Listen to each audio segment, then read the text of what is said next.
Halo semuanya, melanjutkan film Wrongtune yang pertama tahun 2003. Kali ini saya akan merangkum film keduanya, masih dengan teror mengerikan dari manusia gunung. Seperti apa kengerian di film kedua ini? Baik, tanpa bercocok-cocok lagi di awal, ini dia Jalan Buntu.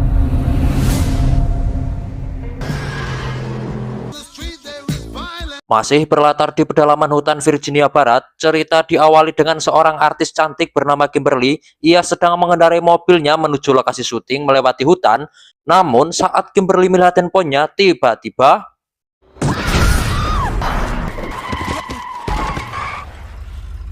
tanpa sengaja ia menabrak seseorang hingga terpental jauh dan tak sadarkan diri. Merasa panik, Kimberly mencoba mencari pertolongan. Sayangnya ponselnya tidak ada sinyal dan tidak ada satupun orang di sekitar. Ia pun mencoba menolong korban tersebut seorang diri, namun tiba-tiba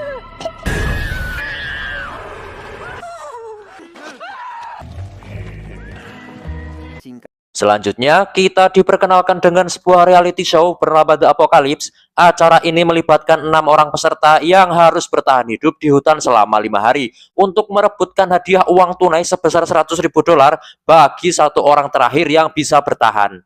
Brando, eat your heart out. It rocks, Sam. Acara ini diatur oleh seorang pensiunan marinir yang kita sebut saja Kolonel Dell. Ia bertanggung jawab penuh atas keselamatan peserta dan semua apapun yang terjadi di acara ini.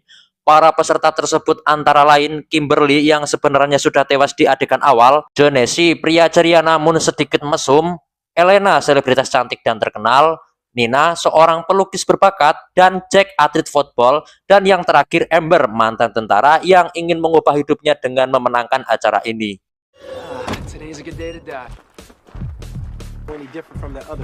Di lokasi kompetisi, semua peserta telah berkumpul kecuali Kimberly yang tak kunjung datang karena sudah tewas di awal tadi. Kolonel dan Michael, sang kameramen sekaligus menggagas acara, berusaha membujuk sang produser yang bernama Mara sekaligus pacar Michael untuk menggantikan Kimberly. Hey, Michael. Setelah Mara setuju, tak lama kemudian semua peserta dikumpulkan untuk menerima briefing dari Kolonel. Kolonel menjelaskan aturan permainan. Mereka dibagi menjadi 3 tim berisi 2 orang. Setiap peserta mendapat sebuah kartu yang dianggapnya sebagai nyawa setiap orang. Setiap kali peserta terkena sebuah jebakan dan tak sengaja membunyikan alat yang sudah disiapkan oleh panitia, mereka harus kembali memulihkannya dengan cara menyelesaikan tantangan yang tertulis pada jebakan, di mana mereka akan dituntun agar menemukan alat lain untuk menancapkan kartu yang mereka miliki agar tidak tereliminasi. Nice work, Dale. All right. Okay, everybody. Dan permainan pun dimulai. Setiap tim dilepas masuk ke dalam hutan, diawasi oleh ratusan kamera yang tersebar di berbagai penjuru agar live streaming yang sedang berlangsung terlihat sangat nyata. Namun tepat ketika salah satu panitia lengah, tanpa disadari ada seseorang yang mengincarnya dari belakang dan menyerangnya tanpa ampun. Di sisi lain, kolonel yang saat itu sedang memasang beberapa jebakan di tengah hutan, mendapati kendaraannya sudah diserang menggunakan anak panah. Entah siapa pelakunya, kolonel langsung mencarinya dan mendapatkan sebuah serangan sehingga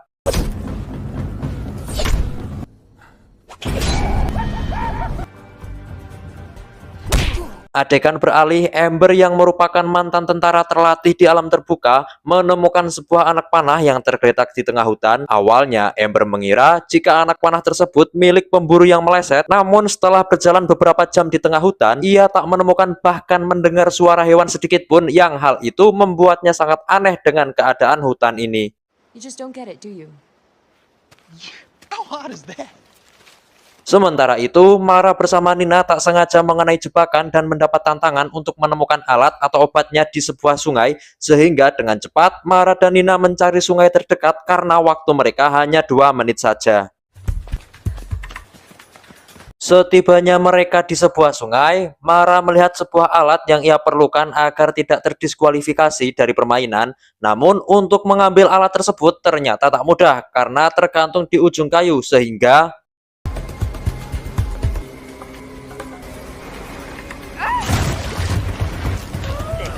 setelah berhasil mematikan alat tersebut, Mara dan Nina kembali melanjutkan perjalanan menyusuri hutan, mencari sesuatu yang bisa dimakan. bukannya menemukan makanan, Mara malah melihat Michael yang notabene adalah pacarnya sedang melakukan hal tak senonoh dengan salah satu peserta di pinggir sungai.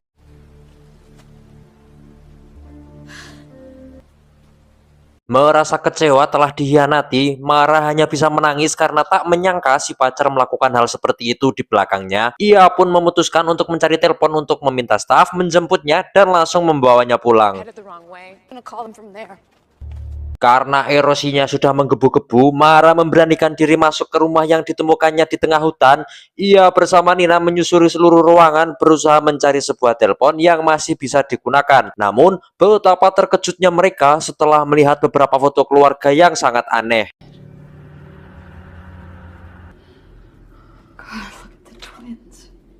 Tak berselang lama, mereka mendengar pemilik rumah datang sambil mengerang kesakitan. Entah apa yang telah terjadi, namun setelah melihat si pemilik rumah melakukan persalinan dengan ngawur dan melahirkan anak yang tidak normal, Nina dan Mara pun sangat shock berat sehingga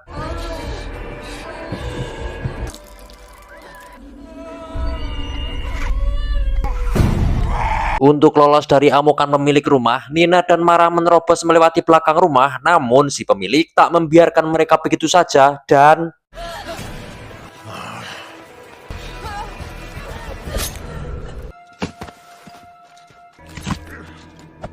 melihat Mara terbunuh, Nina terus berlari dari kejaran si pemilik rumah yang terlihat sangat marah, di mana ia akhirnya bisa selamat setelah bersembunyi di balik kayu besar yang tergeletak di sekitaran sana.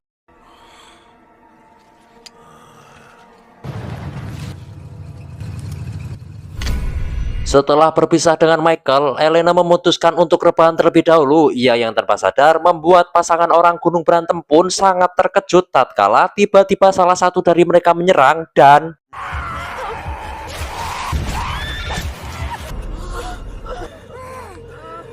sementara Elena sudah tewas di sungai, kolonel yang sedari tadi sudah tertangkap pun melihat dua orang gunung membawa mayat Mara untuk dimasak oleh koki andalan mereka. Namun ketika kolonel akan dihabisi oleh si koki, ia berhasil mengalahkannya dan langsung melihat kondisi Mara yang ternyata sudah tidak bernyawa.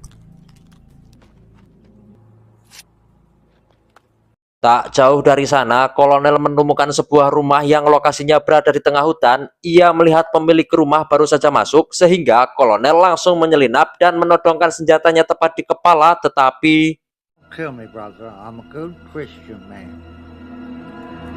percaya dengan si pemilik rumah, kolonel dengan santainya mengobati luka-luka sambil ngobrol ngalor ngidul terkait asal-usul semua orang aneh yang menghuni hutan ini, di mana menurut si pemilik rumah, orang-orang itu merupakan penduduk asli hutan yang terpapar zat kimia dari sebuah pabrik yang beroperasi 30 tahun silam. Karena ada satu keluarga yang ngeyel untuk tetap tinggal di hutan ini dan berdampingan dengan zat kimia, ternyata berdampak pada keturunan-keturunan yang dilahirkan, di mana mereka semua memiliki kecacatan fisik dan membuat mereka menjadi seorang kanibal seperti yang tadi sudah dilihat oleh si kolonel. A lot stronger. Hey, I hit one of them youngins once in my pickup. Percaya dengan omongan si pemilik rumah, kolonel dengan santainya mengobrol dan mengobati luka-lukanya di rumah tersebut. Namun ketika kolonel sedang memakai baju, tiba-tiba Gotta stay close to my youngins. tanpa diduga sebelumnya, si pemilik rumah tiba-tiba menyerang kolonel dengan alasan orang yang tadi telah dihabisi oleh kolonel adalah anak kandung dari si pemilik rumah itu.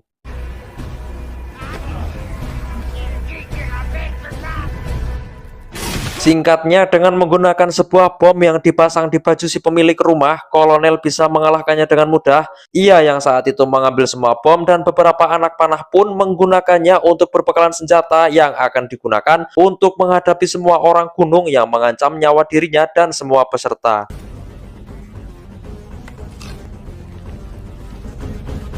Sekembalinya ke mobil yang digunakan sebagai server utama dalam menyiarkan acara ini, Michael memeriksa semua kamera yang dipasangnya apakah bekerja dengan baik. Tanpa sadar, mobil tersebut ternyata sudah disabotase oleh orang-orang gunung.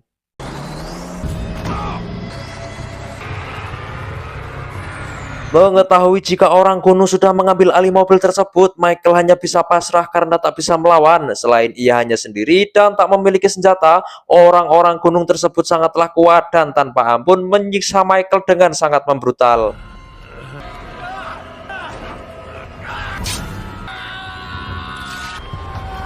Kembali pada peserta yang tersisa, mereka terlihat sedang asyik menyantap daging panggang yang baru saja ditemukan oleh Amber. Mereka tiba-tiba kedatangan Nina dengan kondisi sangat ketakutan, mencoba meyakinkan semua orang. Nina malah dianggapnya berbohong. Ketika Nina melihat daging yang mereka bakar terdapat tato Kimberly, semua orang pun akhirnya percaya dan mengikuti Nina meninggalkan hutan ini.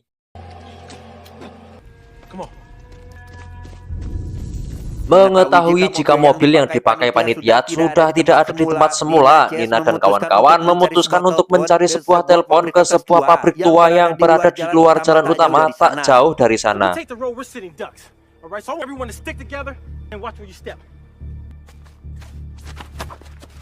Di tengah perjalanan, Nina CS melihat Elena sedang disiksa oleh salah satu orang gunung di atas pohon. Namun ketika mereka berusaha menyelamatkannya, ternyata itu adalah orang gunung yang menyamar sehingga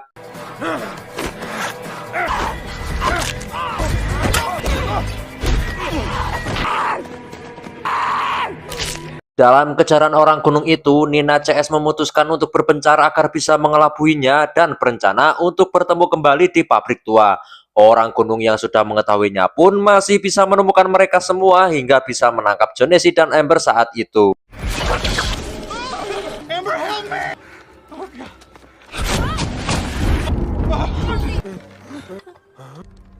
Sementara itu, Nina dan Jack masih bisa selamat setelah lolos dari kejaran orang gunung yang memburunya. Mereka langsung menuju ke pabrik tua meskipun tanpa Amber dan Jonesy yang sudah tewas. Di dalam pabrik, mereka sempat menemukan telepon namun sudah tak bisa digunakan, sehingga ketika menemukan sebuah mayat dan banyak sekali mobil yang terparkir, mereka sadar jika pabrik ini adalah tempat tinggal orang-orang gunung tersebut.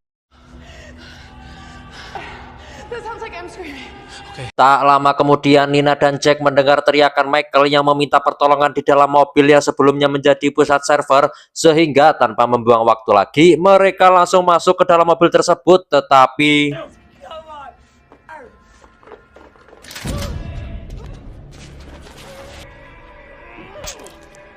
ya, ternyata itu hanyalah sebuah jebakan yang dibuat oleh orang-orang gunung untuk menangkap mereka berdua, sehingga kolonel yang ternyata telah mengikuti Nina dan Jack hingga sampai ke pabrik pun melihat mereka tertangkap dan tak tinggal diam dengan menyelinap masuk ke dalam ruangan tempat di mana orang gunung itu tinggal.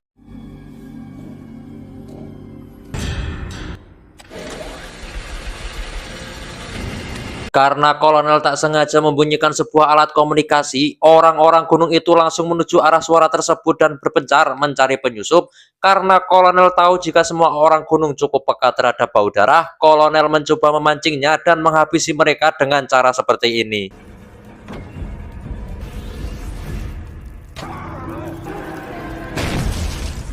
Setelah menghabisi dua orang gunung, kolonel langsung berusaha membebaskan Nina dan Jack yang sedang disekap. Namun baru saja ia selesai menyelamatkan mereka, tiba-tiba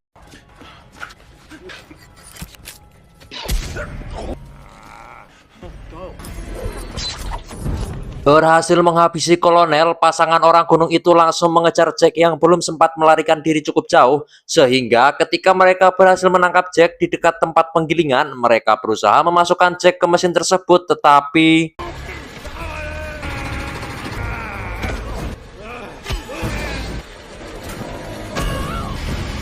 alhasil berkat pertolongan Nina yang memutuskan untuk kembali menolong Jack, semua orang gunung itu berhasil dikalahkan dengan memasukkan mereka ke dalam mesin penggilingan tersebut. Wow.